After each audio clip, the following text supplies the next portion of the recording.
जिसके विषय में मैं खुद वर्णन नहीं कर सकता, क्योंकि मैं अनंत हूं।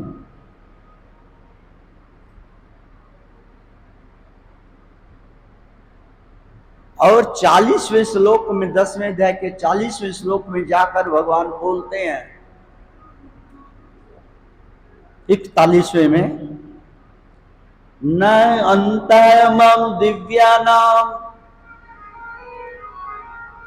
विभूतिनाम परंतपा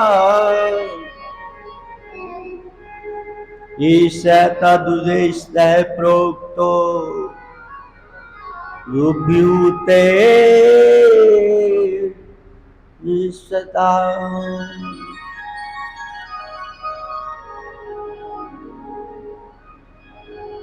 ईशा तदुदेशतः प्रोक्तो विभूतेर विस्तरसो मया। हे अर्जुन,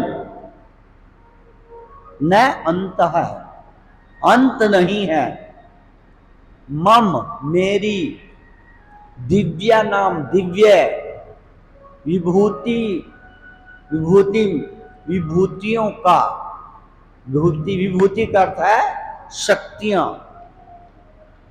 न अंत है मम दिव्या नाम विभूति नाम परंतपा। हे परंतप अर्जुन, मेरी विभूतियों का, मेरे योग ऐश्वर्यों का, मेरी महानता का, मेरी शक्तियों का कोई अंत नहीं है। जो मैंने तुम्हें अभी बताई है, कुछ विभूतियां, कुछ शक्तियां, वो तो केवल उदाहरण स्वरूप है, लेकिन मेरा कोई अंत है नहीं। मैं अपनी सारी शक्तियों का वर्णन नहीं कर सकता, क्योंकि मैं अनंत हूं। हरे कृष्ण कृष्ण कृष्ण हरे हरे, हरे राम राम राम हरे हरे। तो मैं बताने जा रहा था कि भगवान को हम अपने बल पर कभी नहीं जान सकते। क्यों? क्योंकि हम भौतिक हैं और भगवान आध्यात्मिक है। जब तक हम आध्यात्मिक नहीं बनेंगे, तब तक भगवान को नहीं जाना जा सकता। हमारे पास वो आंखें नहीं हैं जिससे हम भगवान को देख सके। हमारे पास वो कान नहीं हैं जिससे हम भगवान के बारे में सुन सके। हमारे पास ऐसे हाथ नहीं हैं जिससे हम भगवान को पकड़ सकें। हमारे पास वो इंद्रियां ही नहीं है जिससे हम भगवान को छू सके, देख सकें, सुन सकें।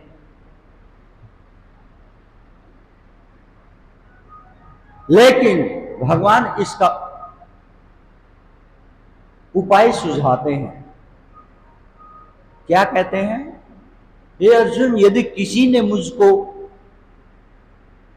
जानना है, प्राप्त करना है, तो एक कार्य करना पड़ेगा।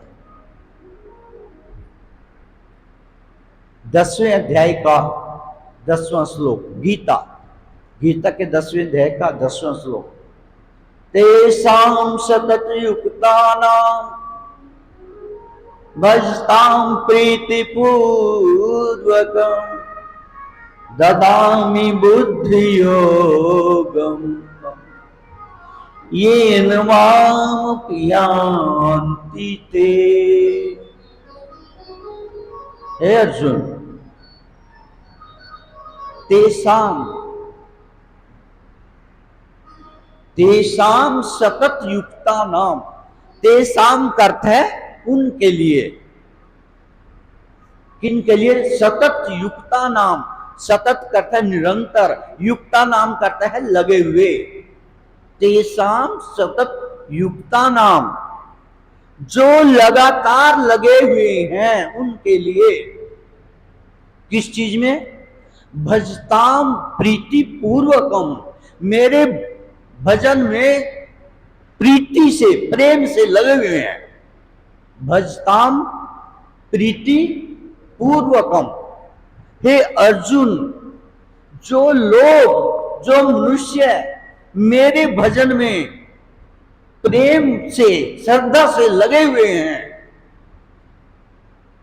ददामी बुद्धि योगम तम, उन्हें मैं ऐसी बुद्धि देता हूं, येन, जिससे मां मुझे उपयांति प्राप्त कर लेते हैं, ते वे, जिससे वे मुझे प्राप्त कर लेते हैं। अर्थात हमारी ये किसी भी प्रकार की भौतिक शिक्षा या ज्ञान हमें भगवान प्राप्त नहीं करा सकता। जब तक हम भगवान का भजन नहीं करेंगे, तब तक हमें भगवान प्राप्त होने वाले नहीं हैं, हम उनके दर्शन होने वाले नहीं हैं। भजन जरूरी है। बहुत से मूर्ख व्यक्ति ऐसे कहते हैं, हम कहते भजन करो, तो कहते क्यों करो? हम कहते हैं मानव जन्म जीवन का लक्ष्य भजन करना है, तो कहते हैं किसका भजन करना? हम कहते हैं भगवान श्री कृष्ण का भजन करो। कहते तुमने देखा है? हमारे से पूछते हैं कि आपने देखना है? देखा है? अमृतसर में मैं गया था, तो वहां प्रवचन कर रहा था, तो पूछा क्या आपने उन कृष्ण को देखा है? मैंने कहा हाँ देखा है, हर रोज देखता हूं। तुम भी करके देखो, फिर पता लगेगा। तुम बोलती बंद हो गई। फिर मैंने समझाया, अरे भाई, एक प्राइम मिनिस्टर को तुम अपने आप से नहीं मिल सकते, पहले चापलूसी करनी पड़ेगी। उसके आसपास में उसके सेवक कौन है, उनके मिनिस्टर्स कौन है जो उनके पास में हैं, फिर वो टाइम देंगे, फिर आपको कहीं मिलेंगे। और सारी त्रिलोकी के भगवान, जिन देवता भी जिनकी वंदना करते हैं, सेवा करते हैं, वो तुम्हारे को कहने से दिखाई दे जाएंगे, मात्र कहने से। कैसा घटिया प्रश्न है। तो भगवान कहते हैं अर्जुन, जो मेरा भजन करते हैं उनके लिए उनको मैं ऐसी बुद्धि प्रदान करता हूं जिससे वो मुझे प्राप्त कर लेते हैं, जान जाते हैं और मुझे प्राप्त कर जाते हैं। अर्थात बिना भजन किए भगवान को प्राप्त नहीं किया जा सकता। साफ साफ बोल रहे हैं। हरे कृष्णा कृष्णा कृष्णा हरे हरे, हरे राम राम राम हरे हरे। तो बात चली थी कि हम भगवान का क्या करें? भजन करें। तो भजन में सबसे पहले आता है भगवान नाम का कीर्तन। क्या आता है? भगवान नाम का, भगवान की लीलाओं का गुणगान, कीर्तन।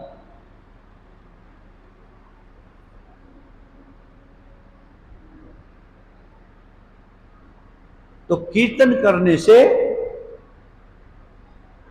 हमारा हृदय शुद्ध होता है, और जब हमारा हृदय शुद्ध होता है तो हम भगवान की वाणी को बहुत जल्दी समझ जाते हैं। इसलिए हम जहाँ भी प्रवचन करते हैं, भागवत कथा करते हैं, वहाँ पर सबसे पहले हम भगवान के नामों का कीर्तन करते हैं, भगवान का भजन करते हैं। तो जय राधा माधव कुंज विहारी, गोपी जन वल्लभ गिरवर धारी, यशोदानंद व्रज जन रंजन, यमुना तीर वनचारी, जय राधा माधव कुंज। ये 4 पंक्तियों का भजन कहने में छोटा है, लेकिन इसमें भगवान श्री कृष्ण की सभी प्रमुख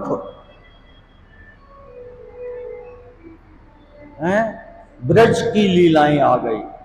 मुख्य मुख्य ब्रज की सभी लीलाएं इस 4 भजन में आ गई हैं,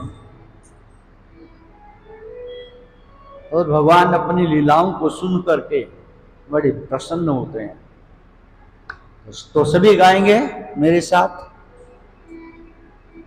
मेरे साथ कोई नहीं बोलेगा और मेरे बाद सब बोलेंगे, ये आपसे निवेदन है।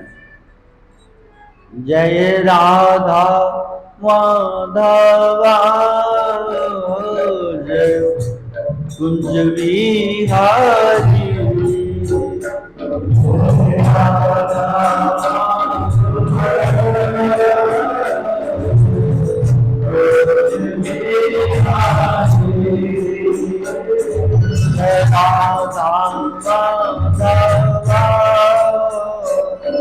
जय कुंज विहारी,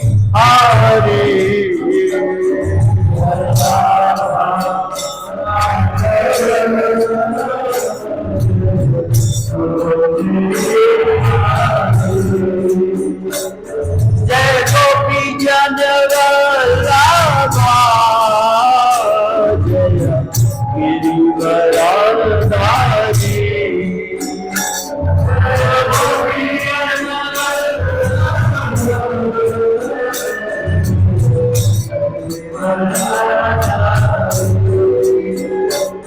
जय गोपी जन वल्लभा,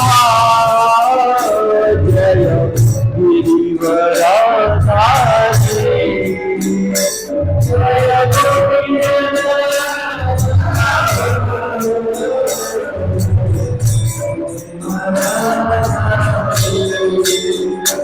जय राधा माधव जय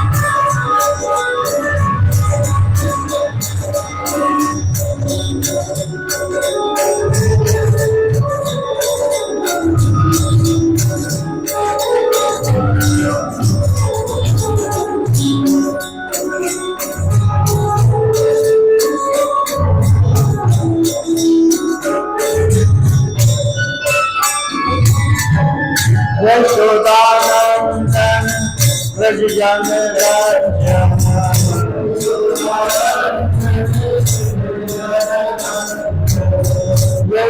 यशोदानंदन व्रज जन रंजन,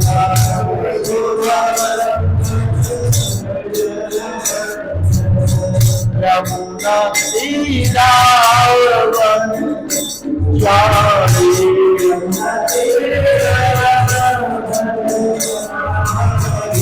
जय Radha Madhava Kunj Vihari.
Hare Krishna, Krishna Krishna, Hare Hare, Hare Ram, Ram Ram, Hare Hare.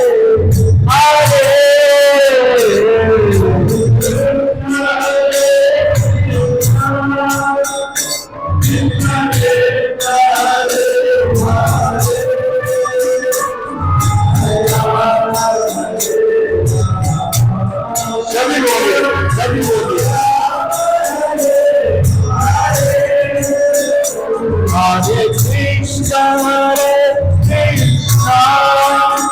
Krishna Krishna Krishna, Hare Hare, Hare Ram, Ram Ram, Hare Hare.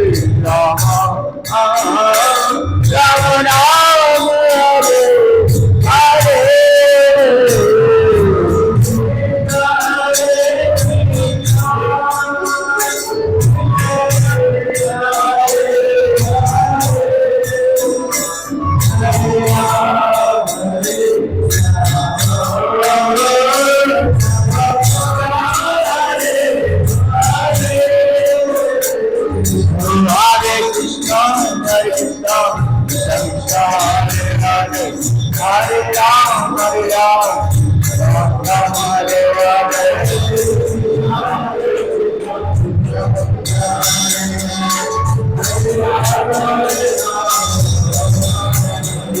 Oh, Hare Krishna, Krishna Krishna, Hare Hare, Hare Ram, Ram Ram, Hare Hare. Hare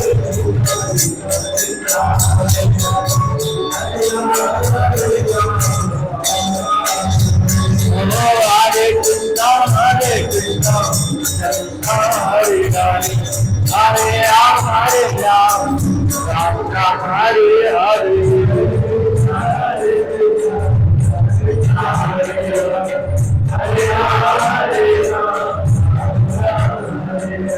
Hare Krishna, Krishna Krishna, Hare Hare, Hare Ram, Ram Ram, Hare Hare.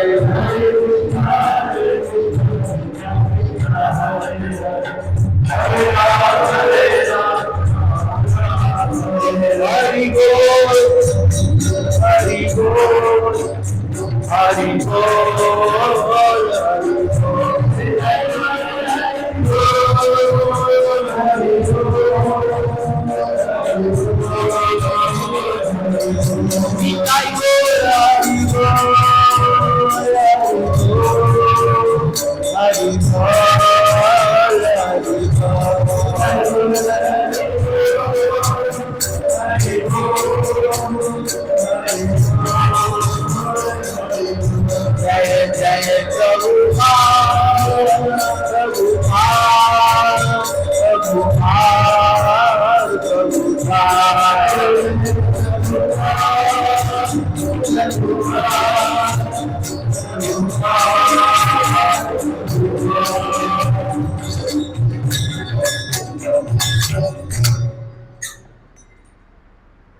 सभी मेरे पीछे दोहराइएगा। ओम नमो भगवते वासुदेवाय।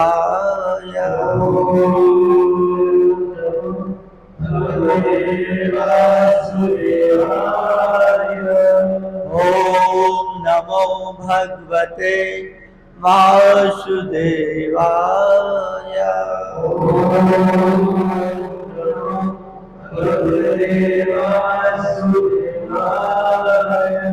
ओम नमो भगवते वासुदेवाय।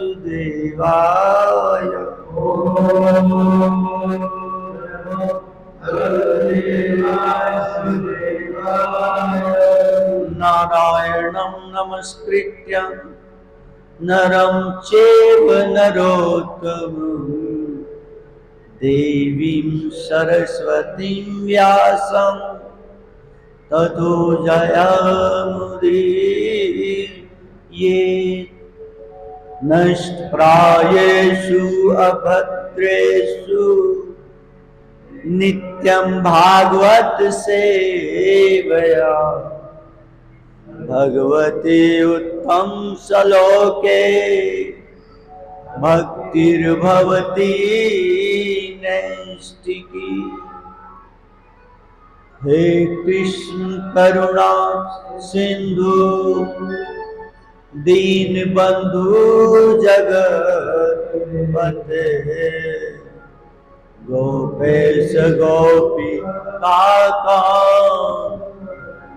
श्री राधा कांत नमोस्तुते।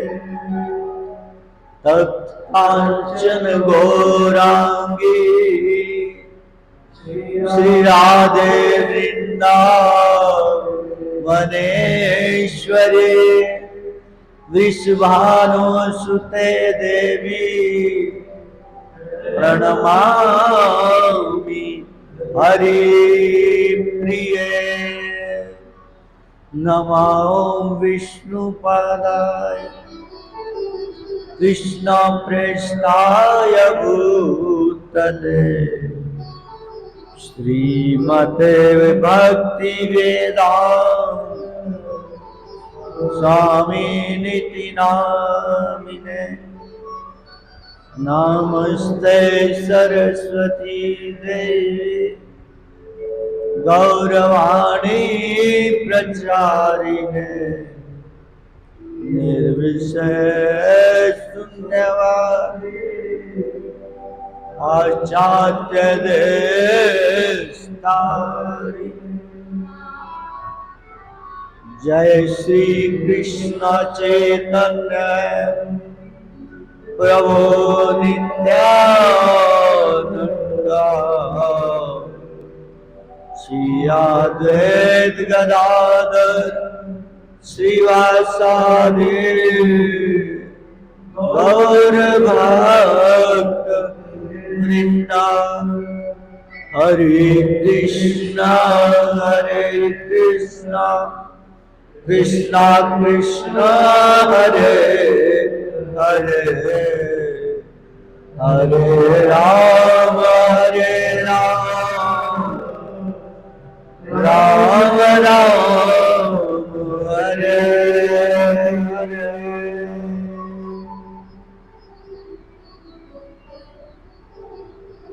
पुनः आप सभी भक्तों का और इस कथा के आयोजकों का मैं धन्यवाद करता हूं और स्वागत करता हूं आज की भागवत कथा में भाग लेने के लिए। आज हम श्रीमद् भागवत के विषय में चर्चा करेंगे। 2 दिन हमने भगवत गीता से आपको भगवत गीता का सार समझाया कि भगवत गीता में क्या कहा गया है, लेकिन आज हम वह चर्चा करेंगे किसके ऊपर? भागवतम के ऊपर। श्रीमद् भगवत गीता भगवान श्री कृष्ण ने अर्जुन को धर्म क्षेत्र कुरुक्षेत्र में होने वाले महाभारत के युद्ध से पहले सुनाया।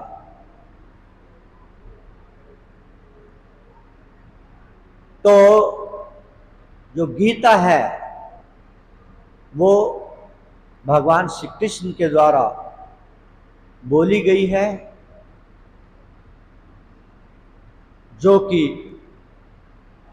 धर्म क्षेत्र कुरुक्षेत्र में जब महाभारत का युद्ध प्रारंभ होने वाला था, तो उसी समय श्रीमद् भगवद गीता को भगवान श्री कृष्ण ने अर्जुन को सुनाई। और भागवतम किसने किसको सुनाई? श्रीमद् भागवतम सुनाई गई आपके ही शुक्रताल धाम में सुखदेव गोस्वामी के द्वारा परीक्षित महाराज को।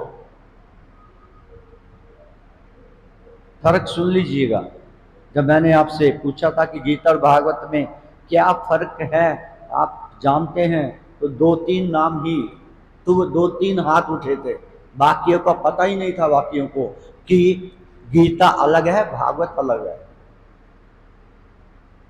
सब गीता भागवत को एक ही मानते थे। और यहाँ की बात नहीं है, लगभग सभी की ऐसी बात है। वो डिफ्रेंशिएट ही नहीं कर पाते कि गीता क्या है भागवत क्या है। श्रीमद् भगवद गीता, श्रीमद् भागवतम, वो कहते एक ही है। एक नहीं, 2 ग्रंथ हैं, लेकिन दोनों में श्री कृष्ण की वाणी का, श्री कृष्ण की महिमा का गुणगान किया गया है। एक में ज्ञान बताया गया है भगवान श्री कृष्ण के विषय में गीता में, और भागवत में भगवान श्री कृष्ण ने क्या क्या लीलाएं की, अपने गीता के ज्ञान को कैसे इंप्लीमेंट किया, वो कथाएं श्रीमद् भागवतम में है। श्रीमद् भागवत कथा महाराज परीक्षित को सुखदेव गोस्वामी ने शुक्रताल धाम में सुनाया। कब सुनाया? जब परीक्षित महाराज, पहले तो आपको यही नहीं पता होगा परीक्षित कौन है। कितने भक्त जानते कि परीक्षित कौन है? हाथ उठाना, देख लो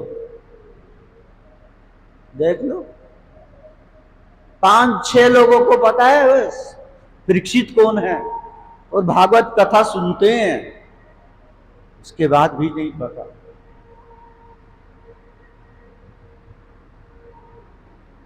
मूल जब तक आपको पता ही नहीं होगा मूल ज्ञान का, प्रारंभिक ज्ञान का, तो आप ऊंचा ज्ञान कैसे प्राप्त करेंगे? लेकिन आपके ऊपर भगवान की कृपा है आपके ऊपर कि उन्होंने आज आपको अपने सत्संग में बुला करके अपने बारे में, अपने भक्तों के बारे में बताने का हमें श्रेय प्रदान किया। तो भागवत किसने सुनाई? सुखदेव गोस्वामी ने। किसको सुनाई? महाराज परीक्षित को। महाराज परीक्षित कौन थे? ये पांडवों के पोते थे, अभिमन्यु के पुत्र थे। जब पांडवों ने ये सुना कि भगवान श्री कृष्ण प्रभास नक्षत्र में इस धरा धाम को छोड़कर अपने धाम में चले गए हैं, भगवान श्री कृष्ण ने इस पृथ्वी का त्याग कर दिया है, तो जैसे ही ये खबर पांडवों को लगी, और विशेषकर किसको? कुंती महारानी को इस बात का पता चला कि भक्ति मेरे प्रभु, मेरे भगवान श्री कृष्ण इस धरा धाम को छोड़ गए हैं, अपने धाम में चले गए हैं वैकुंठ में, तो उनसे उनका विरह नहीं सहा गया। और उसी टाइम कुंती महारानी ने, जो पांडवों की माता है, उन्होंने प्राण त्याग दिए सुनने मात्र से कि कृष्ण के बिना मेरा कोई जीवन नहीं। वास्तव में जो सच्चे भक्त होते हैं ना, वो भगवान के बिना अपने जीवन को क्या मानते, निरर्थक मानते हैं। और जब पांडवों ने देखा, हमारी माता ने, तो ये सुनते हुए ही कि कृष्ण चले गए हैं इस धाम से, अपने वैकुंठ धाम में चले गए हैं इस पृथ्वीलोक से, तो उन्होंने भी कहा हम भी अपने प्रभु कृष्ण के बगैर नहीं रह सकते, हम भी क्या करेंगे, अपना शरीर त्याग करेंगे। यद्यपि सारी पृथ्वी के सम्राट बन चुके थे पांडव लोग, युधिष्ठिर महाराज सारी पृथ्वी के क्या बन चुके थे, सम्राट बन चुके थे। क्यों? जब महाभारत का युद्ध हुआ तो उस महाभारत के युद्ध में सारे संसार के राजाओं ने भाग लिया। जो दुष्ट प्रवृत्ति के राजा थे वो किसकी तरफ चले गए, दुर्योधन की तरफ चले गए, और जो धार्मिक प्रवृत्ति के राजा थे, भगवान श्री कृष्ण के भक्त थे, वो पांडवों की साइड में आ गए। अर्थात सारे संसार में क्या हो गया, युद्ध। संसार के सारे राजा लोग एक पांडवों की साइड में हो गए और एक कौरवों की साइड में हो गए। लेकिन जब भगवान कृष्ण की कृपा से पांडवों ने कौरवों को हरा दिया, तो जितने भी दुष्ट थे, दुष्ट प्रवृत्ति के लोग थे, राक्षस प्रवृत्ति के लोग थे, वो सब महाभारत के युद्ध में भगवान ने, कृष्ण ने अर्जुन के द्वारा क्या करवा दिया, उनका सफाया करवा दिया, उनको मरवा दिया। भगवत गीता का 4थे अध्याय का 7वां श्लोक बता रहा है क्या, 8वां श्लोक, परित्राणाय साधूनां विनाशाय च दुष्कृतां धर्म संस्थापनार्थाय संभवामि युगे युगे। हे अर्जुन, परित्राणाय साधूनां, परित्राणाय का अर्थ होता है बचाना, रक्षा करना। साधु नाम करते साधुओं की। हे अर्जुन, मैं साधुओं की रक्षा करने के लिए, विनाशाय च, और विनाश करने के लिए, किसका, दुष्कृताम, दुष्टों का, साधुओं की। बोल दो, बोला भी नहीं जा रहा, अपमान तो करते रहते हैं। साधुओं को तो कुछ समझते नहीं है, बोली कहां से निकलेगी? हाँ, अरे जो साधु है ना, जो संत है ना, भगवान उनकी रक्षा के लिए आते हैं। कितना महत्वपूर्ण कार्य है भगवान के लिए संतों की रक्षा करना, साधुओं की रक्षा करना। और हम इसे, हमारी वैल्यू, हमारे मन में भक्तों की, संतों की कोई वैल्यू नहीं है, लेकिन भगवान के मन में अपने संतों की, अपने भक्तों की वैल्यू सबसे ज्यादा है, उससे बढ़कर कुछ नहीं है। परित्राणाय साधूनां विनाशाय च दुष्कृतां धर्म संस्थापनार्थाय संभवामि युगे युगे। और तीसरा, धर्म की स्थापना के लिए, धर्म की स्थापना के लिए संभवामि, प्रकट होता हूं, युगे युगे, प्रत्येक युग में आए। हर एक युग में भगवान श्री कृष्ण आते हैं। त्रेता में राम बनकर आ गए, द्वापर में स्वयं कृष्ण रूप में आ गए, अपने असली रूप में आ गए। कभी श्याम बन के, कभी राम बन के चले आना प्रभु जी, चले आना। वो आते हैं, कभी नरसिंह बन जाते हैं अपने भक्त प्रहलाद की रक्षा करने के लिए। उनको अपने भक्तों से बढ़कर कुछ है ही नहीं। एक बात समझ लीजिए प्रिय भक्तों, भगवान विष्णु को, भगवान श्री कृष्ण को अपने भक्तों से प्रिय कोई नहीं है। और जैसा कि कल मैंने बताया था, दुर्वासा ऋषि ने एक भक्त का अपमान कर दिया, महाराज अम्बरीश का, तो भगवान श्री विष्णु ने अपना सुदर्शन चक्र छोड़ दिया। भाग कहां तक भागता है? सुदर्शन चक्र लग गया किसके पीछे? पीछे दुर्वासा के पीछे। और दुर्वासा जी इतने बड़े योगी, छोटे से छोटा बन जाते हैं, बड़े से बड़ा बन जाते हैं, पल भर में कहीं भी पहुंच जाते हैं, जो चाहे वस्तु उसी समय प्राप्त कर सकते हैं। सारी सिद्धियां, योग सिद्धियां, निधियां, सब के स्वामी कौन है? दुर्वासा ऋषि हैं। सब कुछ लगा दिया, अपनी योग सिद्धियां, अपनी अन्य सिद्धियां, अपनी तपस्या का फल, सब कुछ लगा दिया, लेकिन सुदर्शन चक्र एक सेकंड के लिए भी नहीं रुका, भाग रहा है उसके पीछे पीछे। जब देखा अब मेरे बस का कुछ नहीं है, मेरी योग सिद्धियां और मेरा तप, मेरा जो कुछ भी किया हुआ, जो मेरे पास है तपस्या से प्राप्त की गई शक्तियां कुछ भी काम नहीं कर रही, तो भाग पड़े, सारे संसार में भागे। लेकिन सुदर्शन चक्र ने पीछा नहीं छोड़ा, ब्रह्मा के पास चले गए। इतने बड़े योगी थे, अपनी योग बल शक्ति के बल पर ब्रह्मा के पास चले गए।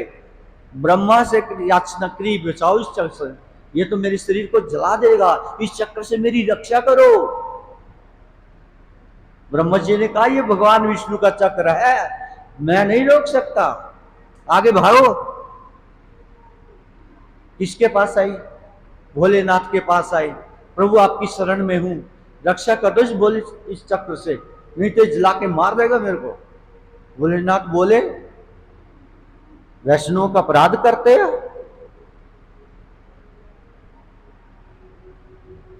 इस सुदर्शन चक्र को रोकने में मैं समर्थ नहीं हूं, भाग जाओ यहां से जल्दी से। प्रभु कहां भागू, सारी त्रिलोकी में जाकर के आपके पास आया हूं, आप सबसे क्या है लास्ट, सबसे लास्ट में आपके पास आया हूं, और सबसे क्या कर ली है? सहायता लेने की प्रार्थना की है मैंने, किसी ने मेरा साथ नहीं दिया। सब कहते भाग जाओ, सुदर्शन चक्र हमारे ही नंबर लगा देगा। तो भोलेनाथ बोले भागो, मेरा भी नंबर लग जाएगा कभी, तुम भागो यहां से, मैं नहीं रक्षा कर सकता इस सुदर्शन चक्र से। तो कौन करेगा ये तो बता दो। कहते जिसका तूने अपमान किया है, भोलेनाथ जी कहते हैं जिसका तुमने अपमान किया है, उस महाराज परीक्षित भक्त, महाराज परीक्षित की शरण में चले जाओ, उनके चरणों को पकड़ लो तो बचोगे, नहीं तो ये सुदर्शन चक्र तुम्हें जला करके राख कर देगा। तब जाकर के एक साल तक घूमते रहे बचने के लिए, कहां नहीं गए, पाताल में गए, देवलोकों में गए, ब्रह्मा तक पहुंच गए, शिव जी के पास आ गए, सब जगह चले गए, लेकिन सुदर्शन चक्र ने छोड़ा नहीं। हरे कृष्णा कृष्णा कृष्णा हरे हरे, हरे राम राम राम हरे हरे।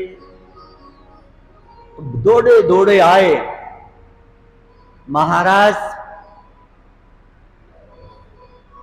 अम्बरीश के चरणों में गिर गए। इस पृथ्वी लोक पे आए और महाराज अम्बरीश के चरणों में गिर गए। और महाराज अम्बरीश कितने महान भक्त, कितने महान वैष्णव सेवक, 1 साल तक एक ही जगह खड़े रहे, गए नहीं, वहीं पर खड़े खड़े प्रभु का नाम जाप करते रहे, कृष्ण का नाम जाप करते रहे कि मैंने एक ब्राह्मण को, दुर्वासा ऋषि को क्या भोजन नहीं कराया, तो ये मेरा अपराध है, मैं अपराधी में हूं उनका।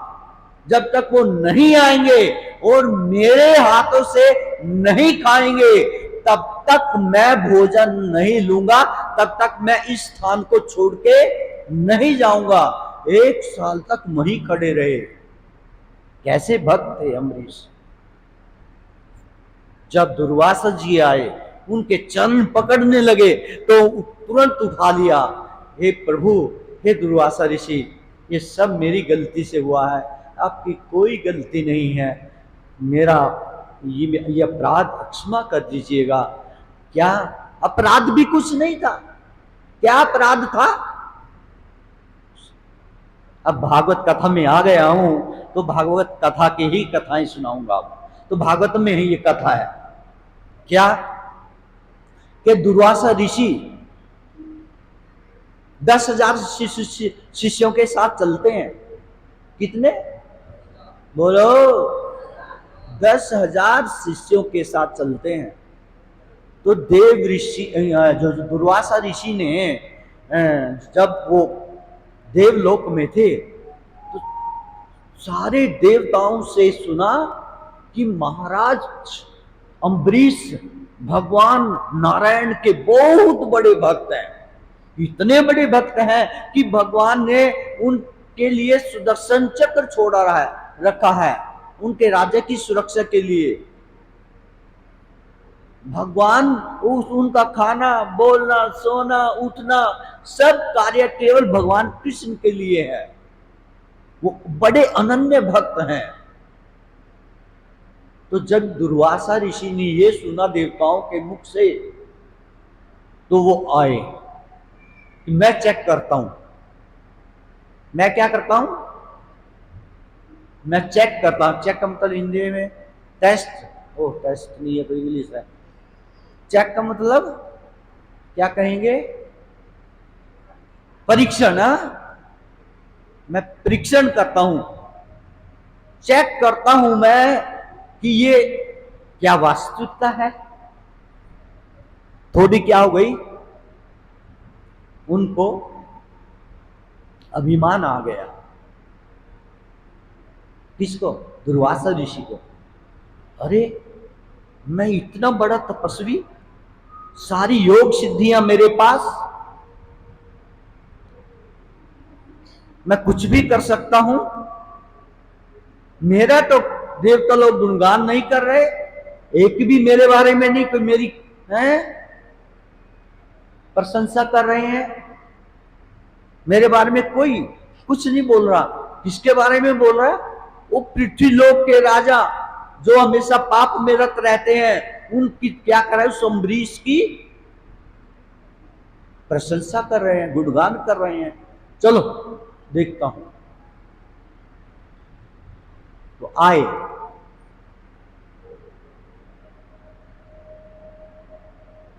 तो उस दिन ध्यान दीजिए, जिस दिन दुर्वासा जी महाराज अम्बरीश के पास आए, उस दिन द्वादशी का दिन था। कौन सा? द्वादशी का दिन था। तो महाराज परीक्षित ने द्वादशी का व्रत रखा हुआ था, एकादशी का व्रत रखा हुआ था।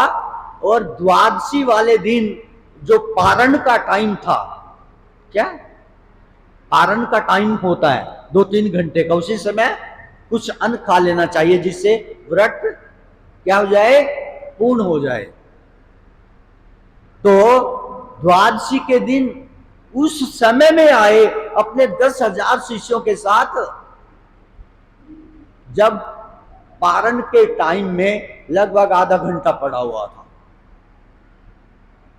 तो महाराज अम्बरीश ने अपने सारी प्रजा के साथ में दुर्वासा ऋषि का सम्मान किया और उनसे कहा कि प्रभु हमें अपनी आतिथ्य का क्या करो, सेवा प्रदान करो, आतिथ्य हैं अपने आतिथ्य की सेवा प्रदान करो।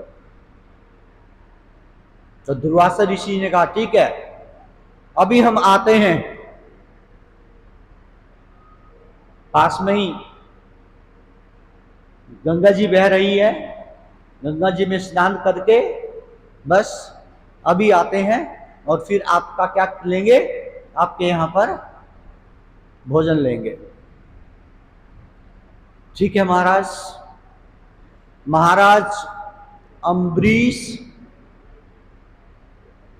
देख रहे हैं कि 20 मिनट रह गए, 10 मिनट रह गए, 5 मिनट रह गए, लेकिन दुर्वासा जी बोलो कहीं दिखाई नहीं दे रहे। पारण का टाइम लगभग खत्म होने जा रहा है, 5 मिनट रह गए। यदि मैंने पारण के टाइम के अंदर अंदर पारण नहीं किया तो मेरा एकादशी का व्रत भंग हो जाएगा। तो तुरंत उन्होंने अपने विद्वानों को बुलाया और पूछा, है मैंने महान ऋषि दुर्वासा को क्या भोजन कराने का निमंत्रण दिया है, और उन्होंने कहा था हम आ रहे हैं, बस हैं स्नान करके आ रहे हैं, नदी में स्नान करके हैं, तो आप क्या करो, आप तैयारी करो। लेकिन यहां तो आधा घंटा होने जा रहा है, 5 मिनट रह गई है। यदि अब पारण नहीं किया तो मेरा एकादशी का व्रत क्या रह जाएगा, अधूरा रह जाएगा। मेरे प्रभु विष्णु का व्रत मुझसे टूट जाएगा।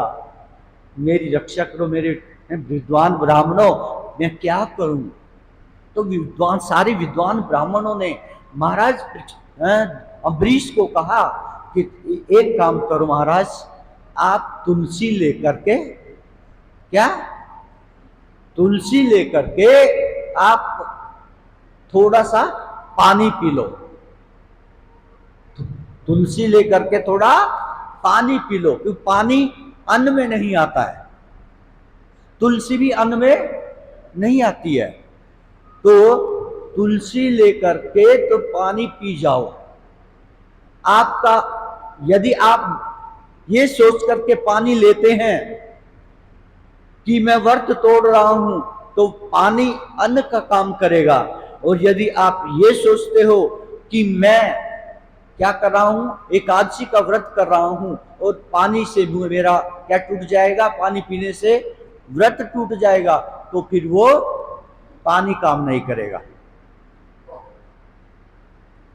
व्रत टूट जाएगा।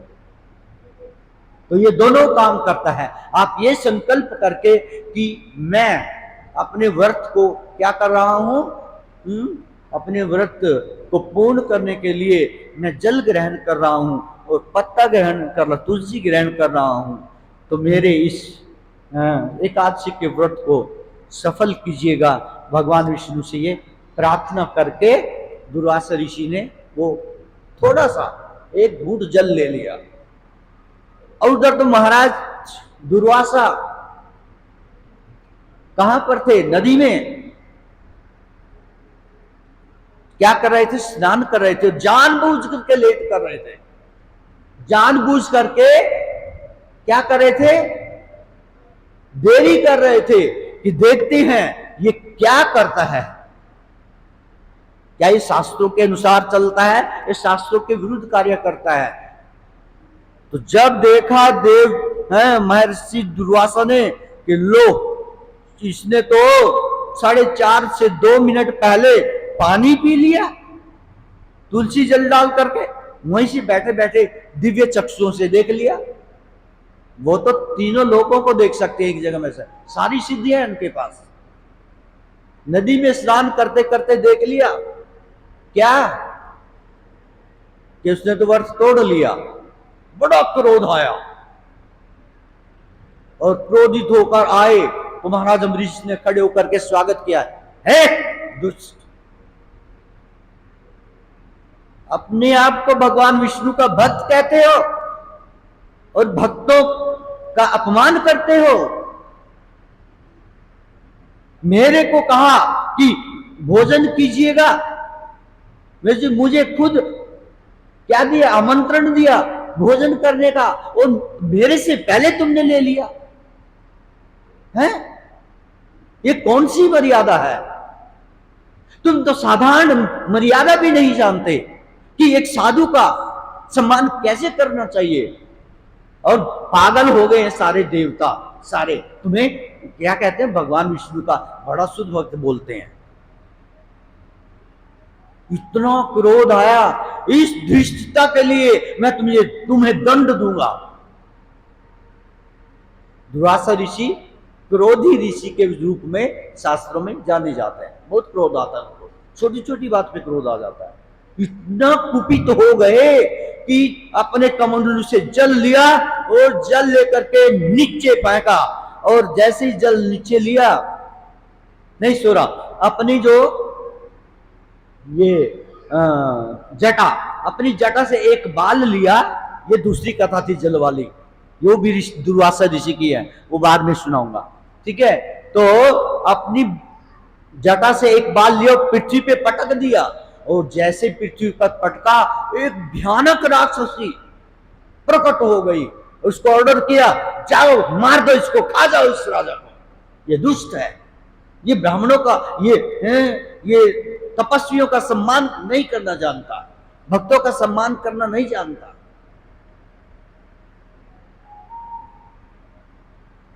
तो कृत्य राक्षसी खाने के लिए भागी किसको? महाराज अम्बरीश को। महाराज अम्बरीश नहीं घबराए, खड़े रहे वहीं। लेकिन जैसे ही वो राक्षसी महाराज अम्बरीश के पास आई, उसी समय सुदर्शन चक्र प्रकट हो गया। उस सुदर्शन चक्र ने उस कृत्या का, उस राक्षसी का गला काट दिया। वो दूर जाके पड़ा, उसका गला भी और उसका शरीर भी। तब दुर्वासा जी देख रहे हैं, ये सुदर्शन चक्र ये तो मेरे पीछे लग गया, ये तो मेरी तरफ आ रहा है। तो उन्होंने अपनी सारी योग सिद्धियों का प्रयोग किया, तपस्याओं का के फल का प्रयोग किया कि इसको रोक दूं। सारी शक्तियों का क्या कर दिया, सारी दिव्य योगिक शक्तियों का प्रयोग किया कि सुदर्शन चक्र को रोक दूं। लेकिन सुदर्शन चक्र तो चला ही आ रहा है। जब देखा कि अब मेरे बस का नहीं रहा, सुदर्शन चक्र को रोकने की साहस मेरे में नहीं है, तो भाग पड़े, और सुदर्शन चक्र भी पीछे भाग पड़ा। और आगे की कथा मैं सुना ही चुका हूं, सब जगह गए, कोई नहीं रक्षा करी। अंत में शिव जी ने बताया, जाओ उस अम्बरीश की शरण ले लो तो बचोगे, नहीं तो तू खत्म, आज खत्म है। तो तुरंत दौड़े दौड़े किसके पास आए? महाराज अम्बरीश के पास आए, चरणों में गिरने लगे। महाराज अम्बरीश ने उठाया उनको और के चरणों को धोया, उनको बिठा करके आसन पर पानी पिलाया, प्रसाद खिलाया, और सब प्रकार से उनकी क्या की, सेवा की। और 1 साल तक वहीं खड़े रहे थे, उसी स्थान पर जहां पर उन्होंने क्या किया था, दुर्वासा ऋषि ने शाप दिया था, जहां पर उनको मारने का प्रयास किया था, जहां पर उसी स्थान पर खड़े रहे। तब दुर्वासा ऋषि कहते हैं, अब दुर्वासा ऋषि बोलते हैं कि आज मैंने भगवान विष्णु के भक्तों की महिमा को जान लिया। अनुभव अपना बता रहे हैं, आज मैंने जाना है कि भगवान विष्णु के भक्त कितने महान हैं। अरे मैंने इस अम्बरीश को मारने के लिए राक्षसी उत्पन्न की, और ये 1 साल तक मेरे लिए खड़ा रहा, मेरी पूजा करके, मेरा सम्मान करके 1 साल के बाद मुझे खिला करके फिर खा रहा है। संसार में प्रभु हे विष्णु भगवान विष्णु, आपके भक्तों से बढ़कर कोई नहीं, कोई नहीं। कितना बड़ा योगी क्यों ना हो, कितना बड़ा ध्यानी क्यों ना कहो, कितना बड़ा ज्ञानी क्यों ना हो, आपके शुद्ध भक्त से बढ़कर कोई नहीं। यही बात चैतन्य महाप्रभु कहते हैं। चैतन्य चरितामृत में चैतन्य महाप्रभु भी यही बात कहते हैं। क्या कहते हैं? भुक्ति मुक्ति सिद्धि कामी सकले आसान, कृष्ण भक्त